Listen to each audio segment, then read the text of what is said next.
Kung makikita mo yung sa yung sakyanan guys, kanina button no, kani. Ang tawag na is lane assist guys. Safety features kani siya, lane assist. So ato ni suryahan karon. Unya atong i-demo. Para lang ni sa atong wala pa nakabalo ha. Ang sa wala pa nakabalo sa kanina features sa sakyanan guys. So ato i-demo karon, so let's go. So atong i-demo no ang lane assist. Activate na to. Oh, di ba? Naka-activate kita kanang green. Oh.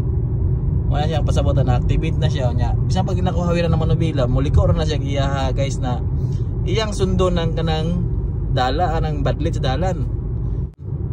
Example guys, kanay guys, so paliko siya guys, so medyo paliko na, muliko na iya guys, so.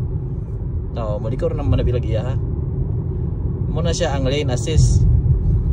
Di ba? Muliko na siya giyaha ang manubila guys. Pero naiya po siya warning na kailangan niyo pong magawad sa manubila, pero mag-assist siya sa driver na kuan in case na malimtan nimo kuan may kaso makatulog ka ana ba para maiwasan ang disgrasya guys nga mag-warning pud siya.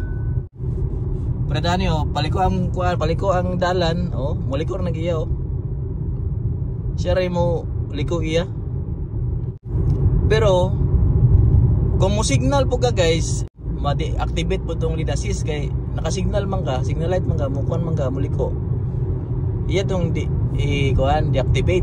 Pero kung mawala na ang signal, babalik na po siya.